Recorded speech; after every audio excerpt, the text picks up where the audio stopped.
sunt Alexandru Cristorean și suntem la Nașu TV pe urmele banilor. O să discutăm în seara aceasta despre câteva metode de făcut bani, despre modul în care unii băieți deștepți reușesc să se hrănească din resursele statului și continuă contracte după contracte pe milioane de euro, iar în final, în rubrica Dosar de cadre, vă vom prezenta o nouă numire într-un nou post, unul din vechii oameni reveniți pe funcție. La primul subiect o să discutăm despre pază, despre serviciile de pază și protecție.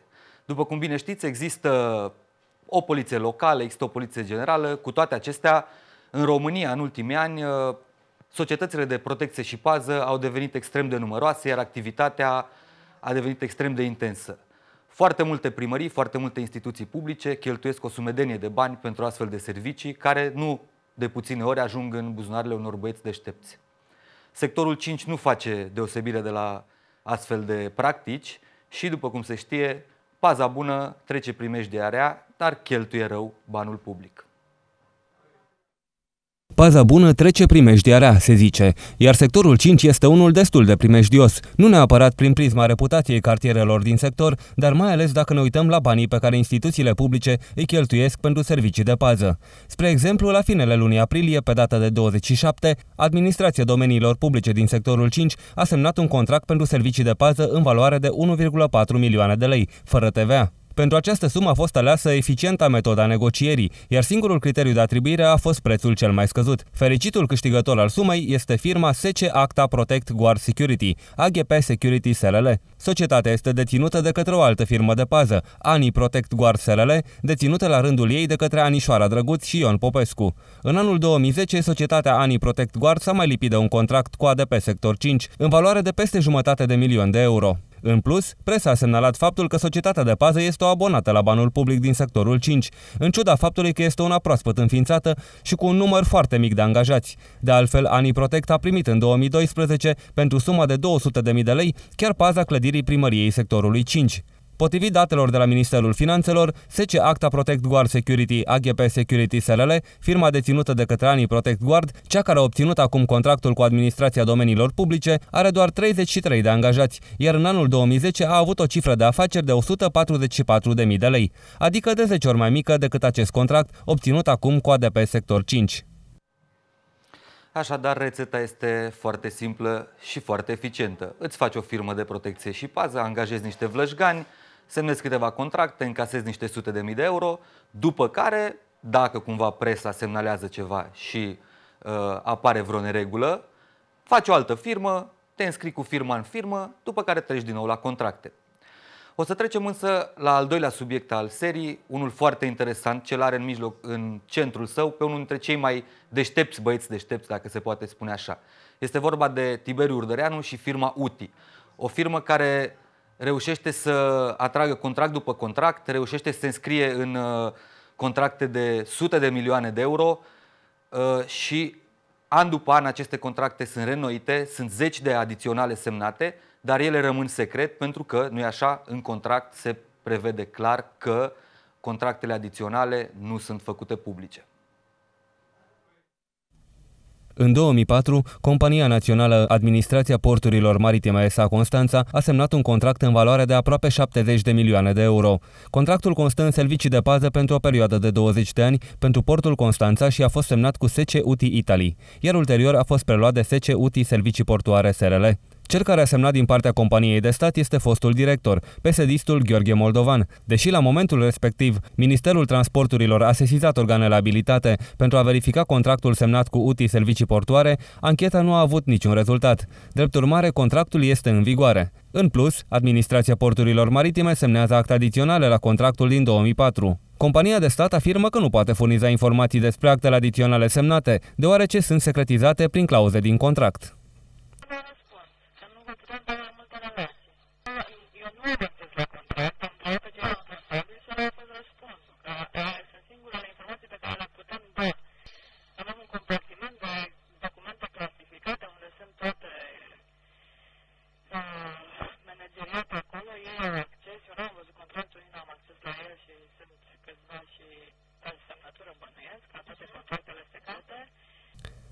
Pentru cele aproape 70 de milioane de euro pe care Administrația Porturilor Maritime îi va plăti timp de 20 de ani, UTI Servicii Portoare se obligă să execute sistemul de securitate perimetral pentru portul Constanța. Prin contract, cei de la UTI sunt obligați să asigure servicii de pază pentru port, servicii de telecomunicații, precum și servicii informatice privind activități ale comunității portoare. Și deși prin contract a fost stabilit un abonament lunar în valoare de 284.000 de euro pentru prestarea serviciilor menționate, compania de stat semnează și alte acte adiționale, fix pentru aceleași servicii și evident cu aceeași companie, UTI Servicii Portoare. Despre organizarea unei noi licitații pentru achiziția de servicii de pază nici nu poate fi vorba, deoarece cei de la UTI sunt protejați de drepturile de exclusivitate oferite de contractul semnat în 2004. Potrivit informațiilor oferite de Sistemul Public de Achiziții, UTI Servicii Portoare SA a semnat prin negociere directă cu Administrația Porturilor Maritime SA Constanța contracte în valoare de aproape 5 milioane de lei. Societatea UTI Servicii Portoare este deținută de SC UTI Group SRL, care SRL-ul este deținut de Tiberiu Urdăreanu. Omul de afaceri este în vârstă de 58 de ani și ocupă locul 74 în topul celor mai bogați români, top realizat de Forbes România, averea acestuia fiind estimată la 60-62 de milioane de euro. Cadru militar, major în rezervă, cel care deține grupul de firme UTI este fiul generalului Tiberiu S. Urdăreanu, fost șef al comandamentului trupelor de tancuri și auto în perioada regimului comunist. Urdăreanu a înființat în urmă cu 20 de ani grupul UTI, care a avut în 2011 o cifră de afaceri de 160 de milioane de euro și un profit de 13 milioane. Cea mai mare parte a afacerilor derulate de UTI sunt cu statul. Omul de afaceri a înțeles că este cea mai bună sursă de venit și a marșat la maximum pe această relație de afaceri. Printre contractele bune semnate cu companii de stat se numără și cel al securizării aeroportului Henri Coan de Otopeni pentru 30 de milioane de euro. De asemenea, securizarea stațiilor de metrou din București a adus în buzunarele omului de afaceri peste 7 milioane de euro. UTI a făcut afaceri și cu Ministerul Administrației și Internelor pentru securizarea frontierelor, cu Direcția Generală a Vămilor, Parlamentul României, Romtehnica, Ministerul Comunicațiilor, Tehnologiei și Informațiilor, Orconel. Un alt contract bănos câștigat de UTI Traffic Management, deținută de Urdăreanu, a fost realizarea celor 70 de kilometri de piste speciale pentru bicicliști. Primăria a plătit 5 milioane de euro, proiectul fiind un fiasco total. Proiectul, cunoscut sub numele Net City, care generează o cifră de afaceri de 250 de milioane de euro, a fost una dintre cele mai mari afaceri derulate vreodată de grupul UTI. Începând din 2008, proiectul de plasare a cablurilor de comunicații în subteran se derulează foarte anevoios. În ritmul în care înaintează lucrările, cei 900 de kilometri de rețea de fibră optică vor fi mutați în subteran în mai bine de 30 de ani. Așadar, zeci de contracte cu statul, sute de milioane. Un contract pe o perioadă de peste 20 de ani. Un astfel de contract e nemaipomenit pentru o firmă. Probabil că dacă ai merge la o bancă să ceri un credit, ai avea nevoie de N garanții și să fii o persoană destul de tânără ca să obții o perioadă atât de mare. Cu toate acestea, firma UTI se pare că se lipește constant la contracte și marea problemă este secretizarea lor. Prin telefon o să-l avem în seara aceasta pe Sorin Păslaru, redactor șef Ziarul Financiar. Te salut, Sorin! Bună seara! Bună seara! Sorin, spune-mi, te rog, cum ți se pare un contract pe o perioadă de 20 de ani? Acum, sigur, e sub semnul întrebării. Depinde ce justificare are un astfel de contract pe 20 de ani. Trebuie ca firma respectivă, eu știu, să instaleze acolo niște echipamente care trebuie să amortizeze pe o perioadă îndelungată. De obicei, astfel de contracte se fac în cazul parteneriatelor public-private. Spre exemplu, 20 de ani ar fi avut contractul PPP pentru autostrada Comarnic-Brașov, care a fost anulat, dacă știți, acum 2 ani. La lucrări de infrastructură, chestiuni de genul acesta, contracte pe o perioadă lungă de timp. Ți se pare, în schimb, normal? Sigur, dacă Compania Națională de Porturi Maritime Constanța poate justifica necesitatea unui contract pe 20 de ani, ar trebui să o facă. Depinde ce va... În regulă, chiar dacă se justifică această perioadă de 20 de ani, ți se pare normal să se semneze acte adiționale, iar acestea să fie secretizate prin contractul în sine? Atâta timp cât sunt bani publici la mijloc, nu e o chestiune normală dacă spuneți că sunt secrete. Personal nu am văzut. Dacă iau de bun ceea ce spuneți dumneavoastră, nu văd de ce ar fi secrete. Adică, eu știu, poate sunt niște activități strategice în zonă, trebuie protejate, însă valoarea lor poate ar trebui dată publicității și ce presupun aceste acte adiționale. Știu că la Ziarul Financiar ați mai scris despre UTI și despre contracte UTI. Noi am scris și sigur noi abordăm chestiunile din punct de vedere al business-ului. Pot spune că UTI este una dintre companiile românești cele mai puternice. Are undeva la 150 de milioane de euro cifră de afaceri, a mai scăzut în ultima perioadă ca urmare a crizei. Dar ceea ce a făcut acolo, ce au făcut fondatorii companiei, au ajuns la circa 5.000 de angajați. Nu arată rău ca și dezvoltarea capitalului local. Acum, faptul că sunt astfel de contracte, sigur, ele trebuie explicate. Pot spune că un contract în care a mai fost implicat UTI și a fost tot pe o perioadă mai mare de timp și a fost anulat, a fost un contract cu Poșta, care a fost anulat anul trecut undeva în parteneriat cu Rompress, un contract destul de mare, cam 41 de milioane de euro, pe 4 ani. Iarăși, acolo sub semnul întrebării, de ce trebuia Poșta să semneze un contract pe 4 ani pentru întreținerea spațiilor de birouri, pentru curățenie, de fapt. UTI Facility era acolo implicată. Între timp, cei de la Poștă au realizat că sunt cheltuielile prea mari și au anulat acest contract împreună cu alte contracte. Deci... Cum îți explici totuși că sunt astfel de firme, așa numiții băieți deștepți ai economiei, care ajung la o cifră de afaceri impresionantă, dar dacă facem o radiografie a afacerilor lor, cele mai multe sunt desfășurate cu statul? Bun, acum nu am o pondere exactă, nu știu dacă poate fi caracterizată așa compania. Pot să spun că ceea ce noi, ca și privire generală asupra acestor companii cu capital local care au contracte cu statul, problema nu e că au contracte cu statul, problema e până la urmă dacă sunt corecte aceste contracte, dacă sunt la prețurile corecte. Vedeți aceste situații cum a fost cu Poșta, este evident că acolo a fost ceva neregulă dacă Poșta sub o altă condiție și-a dat seama că este oneros contractul respectiv, deci nu îi aduce suficiente beneficii. Și revenind la aceste companii cu capital românesc, ele vor dovedi doar când vor câștiga contracte în străinătate, că sunt într-adevăr competitive. Atâta timp cât ajung la cifre de afaceri de 10 de milioane de euro, chiar dacă sunt companii în tehnologie, cum este și servicii de pață și așa mai departe, că aici e vorba de un conglomerat, adevărata lor putere se dovedește doar când câștigă contracte în străinătate. Adică România trebuie să aibă firme cu capital românesc puternice, dar nu pe banii statului sau nu numai pe banii statului. Din ceea ce ați scris voi la Ziarul Financiar și din ceea ce cunoști tu, există astfel de firme care au dovedit un succes în contracte la nivelul României și au confirmat același succes? Puține cazuri.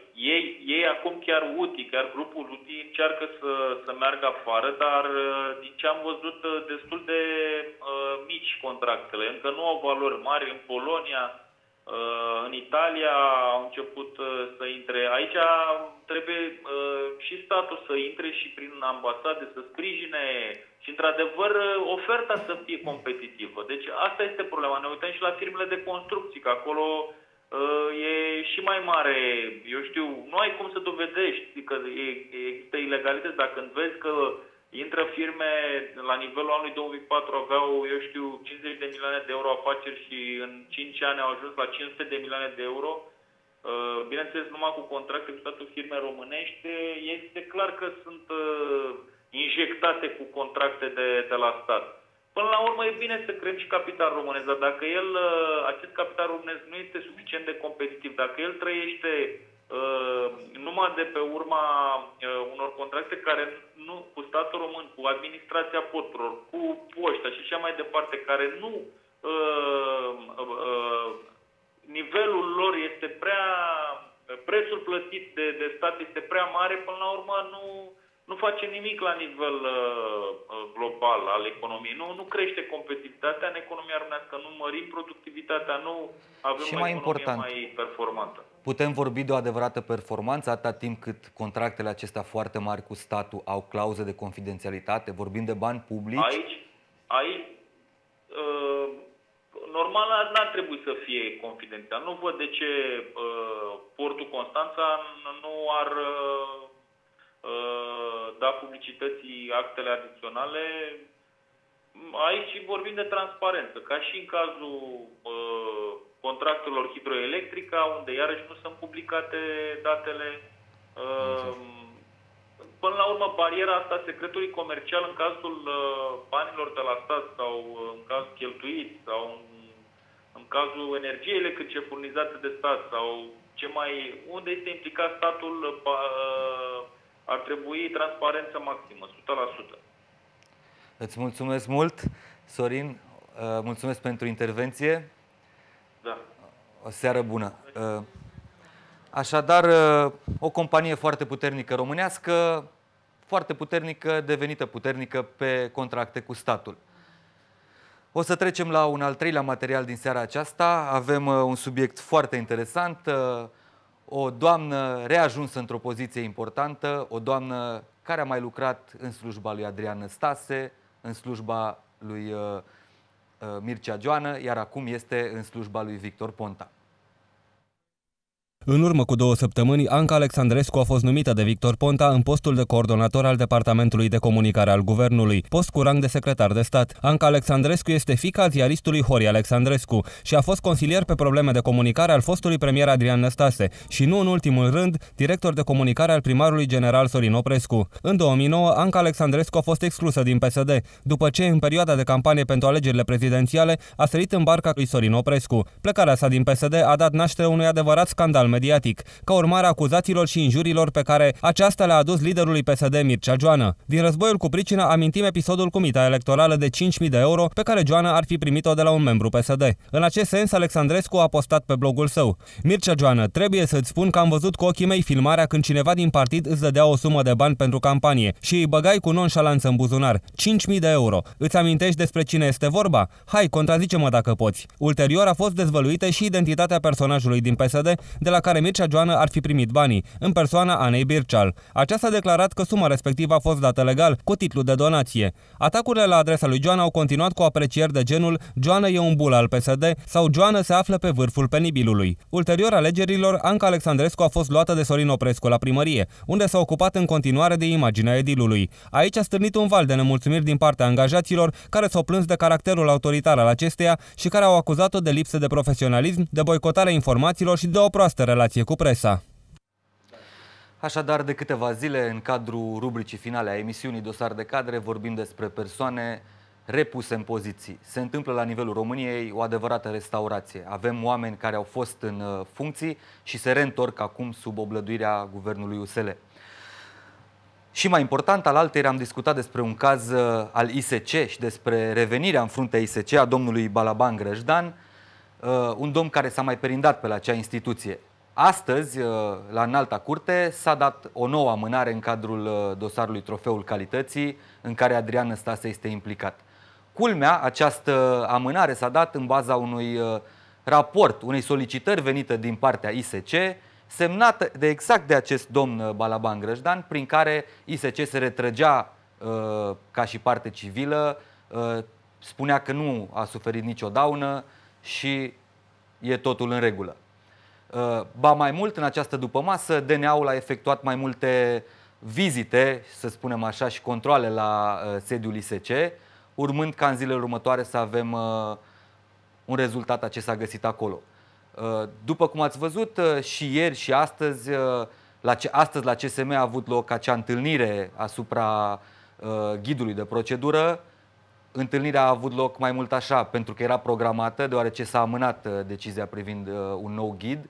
Există totuși câteva elemente în ultima perioadă care ne fac să credem că ceea ce se întâmplă în România la ora asta este o adevărată restaurație a vechiului regim. A unui regim în care presei era pus călușul pe gură, justiția lucra doar în interesul unora și nu vedeam dosare de corupție și dosare în instanțe ajunse așa cum am întâmplat și s-au văzut în ultimii ani. În seara aceasta, după emisiunea noastră, la Radu Moraru se va dezbate întreg circul pornit în jurul acestui caz, venirea unui nou șef în fruntea ISC, o instituție care se pare că pur și simplu faultează dosarul Trofeul Calității, îi dă un nou motiv lui Adrian Năstase să ceară o nouă amânare și pune o adevărată piedică organelor de justiție. Radu Moraru va discuta despre cazul Balaban, despre ISC, despre venirea acestuia. Avem și vor fi prezentate și câteva acte în care apare semnătura din data de 22 a șefului ISC. O să discutăm în emisiunea de mâine și despre un nou secretar de stat venit în fruntea Ministerului Justiției, o nouă doamnă venită dintr-un vechi regim și readusă în funcție. Așadar, lucruri se întâmplă în fiecare zi, nu atât de bune pentru noi, nu atât de încurajatoare pentru justiție și nu atât de încurajatoare pentru presă. Noi o să încheiem aici emisiunea de astăzi și ne vedem mâine seară de la 19:30 la Nașu TV pe Urmele Banilor. O seară bună!